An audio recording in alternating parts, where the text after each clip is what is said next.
Welcome to our podcast, Real Marriage Real Talk with Mr. and Mrs. Eagleton. Welcome back. This is Real Marriage, Real Talk with Mr. and Mrs. Eagleton. We are in part 2 of the power of our words in your relationship. But that instance helped me realize how much power I have, how much power we have and can exert over our spouses, positively or negatively. Yep. I remember when you wanted to start your business. Yes. You talked about it and I was like, you can do this. Yeah. You are absolutely capable of doing this. You, even if you're scared, you can do this. True.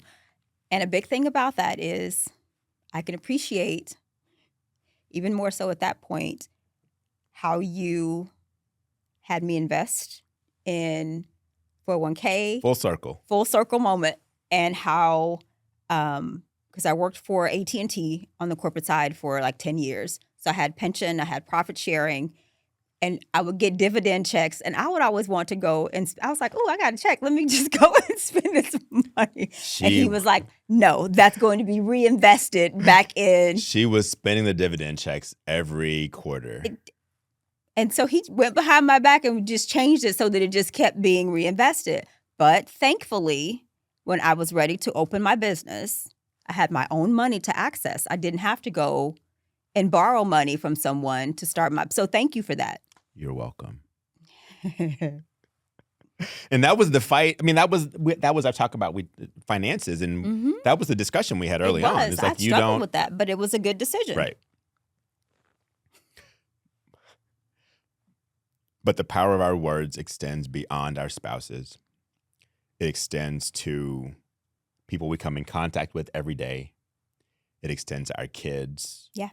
I find that the power of my words is helpful in my business, helpful in my practice, that I can put someone at ease when they are nervous, that God has given us the power in our words to do those things. And if we use them that way, then we can positively impact someone. So I've had many instances where, I've had many instances where I can use my words to help someone during those times. And what I found is that oftentimes, or sometimes if I'm not careful or cognizant, that I will have things that distract me or things that pull my attention away and lessens the impact I can have on that. So I will say sometimes I'm distracted by something or something small happens, and so I don't use that power the way I can use that power. So I think of it as we all have a superpower. Yes. In our words. It is. Right? It's a superpower. And either we use it or we don't. So either we become Superman or we stay Clark Kent. Nope. Or we become the villain. The villain. Yes. Right. And that's more often that we become the villain. True. So I don't become Superman, I become Lex Luthor. Right.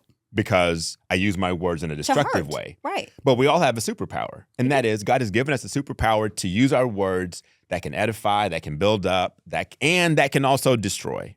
It can heal. Our words can heal people. Right. Yes. And so in my practice, I have the ability to positively impact someone.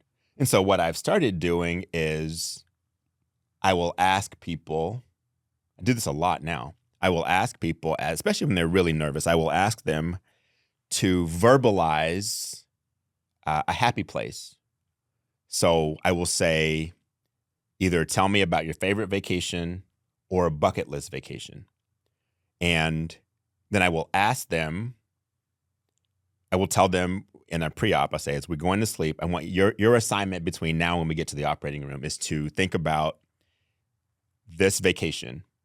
So beach or mountain, what time of day it is, what the weather looks like, what the weather feels like. If it's on the beach, are you sitting on the beach? Are you in the water? Are you sitting with your toes in the sand, toes in the water? What's the temperature? What drink do you have? Who's next to you? And as they are going to sleep, I have them say those things while they're going to sleep. Mm-hmm. I've had a few instances where those patients wake up after surgery and they say they had the exact dream they talked about going to sleep. Yeah. And it just highlights the power of our words. I don't have them just think of those things. I have them say those things Imagine them. as they're going to sleep.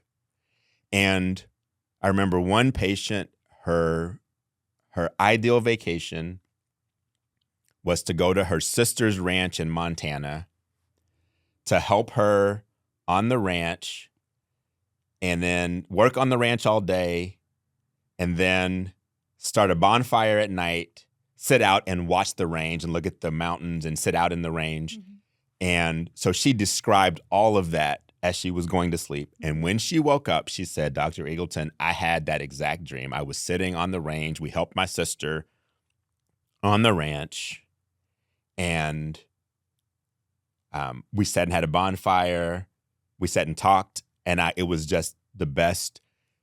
And so she wakes up a different way. She goes to sleep a different way. She wakes up a different way. But that's the power of her words.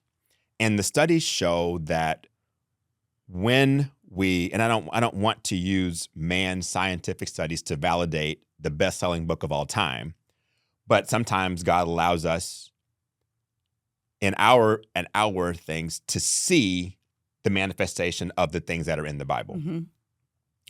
And so, what was I going to say? Now I forgot what I was going to say. The studies show that if you speak positively, that the more we focus on positive things, the more our brain is rewired to find positive things. and conversely, Absolutely. when we're speaking negative things, Right. when we're beating ourselves up and when we have negative self-talk, it wires our brain to keep coming back to those things. And those things affect your health. They affect your body. They affect your cortisol levels, all of those things. Right. The way you speak to yourself and the way, you're speaking to others. And neuroplasticity is a real thing. It really is. And we saw somebody and they said these 6 words: good things always happen to me. Mm-hmm. And when you start saying those things, then you start finding good things. And they do. And they may be really small things. Her example was, I go to the gym. Sometimes I have a hard time finding a parking space. But when she started saying that to herself, she found a parking space up close. And she parked in. She was like, I found a parking space because good things It's always happen to me. Yeah. That's a small thing. Mm-hmm. But then you start seeing all these small things that you categorize as positive. Absolutely. Then you start looking for more things. You start expecting. You start expecting. Right. And seeing Mm-hmm. more things. That's right. Right. One of the things I do is when I am walking into work sometimes is as I'm walking in, I will say to myself all the things I'm grateful for. Yes. So I'm walking in and I'm saying, wow, I left a house. I have a house. I have a place to live. Mhm. It's climate controlled. I got in my car. I could have worked out this morning because I have the ability to move. I have gym equipment or I have a gym membership. Mm-hmm. I got in a car. I have a car. I got in my car. I drove my car. I got here safely. I'm able to walk into work. Nobody's pushing me in a wheelchair. Mm-hmm. Nobody is moving me. I have a job that I like. I get to go interact with people. And so just that process changes your whole demeanor, your whole outlook on things, because I have named, my wife is safe, my kids are safe. I left my wife sleeping soundly in our home that we share. I know my kids are okay.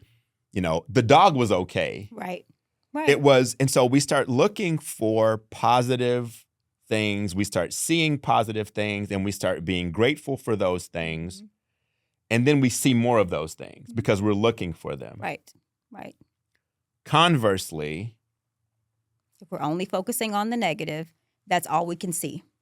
We miss out on so many things that we are blessed to have, especially in this country. As difficult as it is for many, many people, if you have a place to live, you're blessed. If you're able to be out of harsh elements, you're blessed. If you're able to move and you're able-bodied, you're in your right mind, you have food to eat, you are blessed.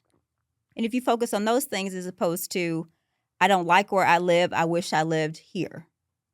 I don't like my car, well, you have a car. And if you don't have a car, I have a bus that gets me somewhere. That's right. I have transportation. True. So it really highlights the ability, our ability to impact change in ourselves and others. And sometimes the harshest talk is what we do to ourselves. I think that's always the harshest talk. And many times it's just reaffirming negative talk that was already given to us. When we were living in North Dakota, I had several young ladies who either had eating disorders or were trying to overcome them, all of those things. And it was from simple things, like someone's mother said, and she was young and tiny, but the pants she put on made her look fat. So in her mind, I'm fat. So then she's trying to do everything to not be fat, to lose weight, starving herself, extra, all of these things. And it was a passing comment that her mom made about those. You know what? It is the impact of those words. And I remember thinking, oh my God, from that one comment, you developed anorexia. Right. How powerful is that? And her mom didn't even realize it. I was going to say, and oftentimes the speaker doesn't realize the impact they're having. No. And they may go on with their lives, and that the receiver is left with that for years. True. And the damage it does. True. Another instance I was thinking about, our daughter had someone tell her in 2016 that because the president was in at that time, is she going to have to go back to Africa? And she was like, I've never been to Africa. Right. I'm an American. But just that, and he didn't think he was causing damage. But she was like, I thought this person was my friend. He's known me. He knows I'm not from Africa. Like, what are you talking about? But he was saying a hurtful comment. And she had to try to process that. Right. Why would you say that to me? And she made the comment. She said, Mom, people will say comments, just flippant comments that come, and they have no idea the damage that they're leaving behind. And they've moved on from it. They don't even think about it again. And you have to think about that in all aspects. People personally have to think about that in all aspects of their lives and the different relationships you're in. You may be just saying a flippant comment to someone, something negative. You didn't like their shirt, their shoes, their hair, whatever it is. And now that person's whole day is messed up because they're second guessing and thinking about whatever this negative comment is. And you don't even realize the damage you left in your wake.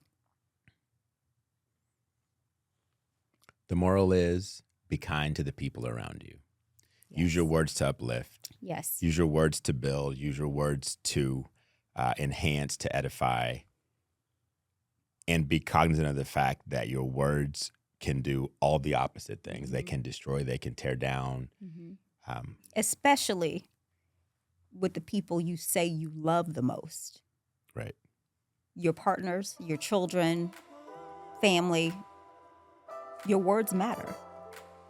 Thank you on the Real Marriage, Real Talk with Mr. and Mrs. Eagleton. You can also follow us on TikTok, Instagram, and YouTube at Mr. and Mrs. Eagleton.